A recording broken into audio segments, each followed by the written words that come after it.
ঘরে বসে মোবাইল দিয়ে লাইভ ভোটের ফলাফল বাংলাদেশের যেকোনো জেলা, উপজেলা, বিভাগ যেকোনো জায়গায় লাইভ ফলাফল আপনারা দেখতে পারবেন মোবাইল দিয়ে। আপনি ফেসবুকে, ইউটিউবে যেগুলা দেখেন তার মধ্যে কিন্তু কারচুপি থাকতে পারে ভাই। ফেসবুকে আপনি দেখবেন যে এ জিতছে, ও এগিয়ে আছে, ওই জিতে গেছে, ও এই করছে, সেই করছে। পরে গিয়ে দেখবেন উল্টা। কারণ ফেসবুকে যে যেই দল করে সে নিজের দলের গ্রুপগুলাতেই থাকে, সেখান থেকেই তথ্য জানে আর সেই অনুযায়ী নিজের দলকে বড় করে দেখাই দেয়। বাট আমি আপনাকে এটা এখন যেটা দেখাইতেছি এইটা একদম ভাই জেনুইন এবং বাংলাদেশ সরকার অনুমোদিত। দেখেন ত্রয়োদশ জাতীয় সংসদ নির্বাচন এবং গণভোটের ফলাফল দ্রুত নির্ভুলভাবে মোবাইলে বসে লাইভ দেখতে চান তাহলে আপনাকে কি করতে হবে, এবং এটা আমি বলতেছি এটা ইসি চালু করেছে। আপনাকে কি করতে হবে, first of all Google play store থেকে এটা ডাউনলোড করবেন। এখানে আপনার এই রেজাল্ট দেখার জন্য কোনো লগ ইন এরও প্রয়োজন নেই, আপনি জাস্ট ডাউনলোড করে সাথে সাথে দেখতে পারবেন। এই যে দেখেন প্রতিটা কেন্দ্রে গণনা শেষ হওয়ার সঙ্গে সঙ্গে ফলাফল পেয়ে যাবেন। আপনি যদি নিজে পোস্ট দিতে চান ফলাফল, তার গ্রাফ এবং চার্ট সেটা আপনি এখানে পেয়ে যাবেন। তো আমি আসলে এখান থেকে এই যে অ্যাপসটা আছে এটার নামটা কপি করে নিয়ে যাচ্ছি। আমরা গুগল প্লে স্টোরে গিয়ে এই অ্যাপসের নামটা আমি আপনাদের লিঙ্ক দিয়ে দিব, আপনাদের এরকম সার্চ টার্চ দিয়ে আসা লাগবে না, আপনি এক লিঙ্কে চাপ দিয়ে একবার ডাউনলোড করে ফেলতে পারবেন। এখানে আমরা এই যে অ্যাপসটা ডাউনলোড করে দিচ্ছি, অলরেডি কিন্তু 1 মিলিয়ন প্লাস ডাউনলোড হয়ে গেছে।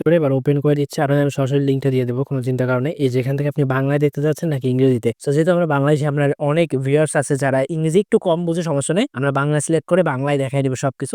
ইংরেজি সিলেক্ট করেন, ইংরেজি বুঝেন তাইলে ভাই আপনি ইংরেজি সিলেক্ট করতে পারেন। এই যে তো আমরা কি দেখতে যাচ্ছি, আমরা যে এই যে ত্রয়োদশ জাতীয় সংসদ নির্বাচন এটা দেখতে যাচ্ছি, এর উপরে চাপ দিব।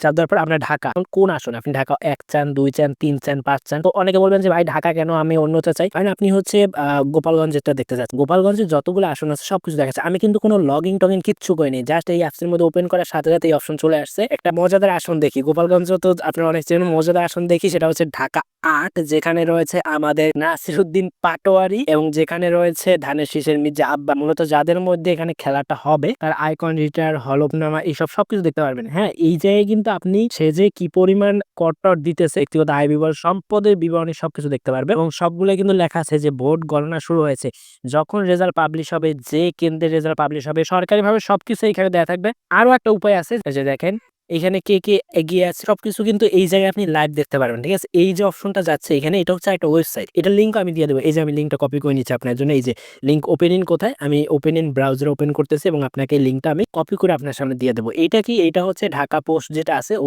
অফিসিয়াল একটা বলতে পারেন যে পোর্টাল ওরা খুলে রাখছে এই নির্বাচনের জন্য। যে এগিয়ে আছে সে কিন্তু উপর, আর যে হচ্ছে পিছিয়ে আছে সে নিচে। যেমন এখানে দেখেন আক্তার রংপুরে এগিয়ে আছে, তার ছবিটা উপরে, যে পিছিয়ে আসে তার ছবিটা নিচে। এই যে তারেক রহমান উপরে আছে বগুড়াতে, উনি নিচে আছে।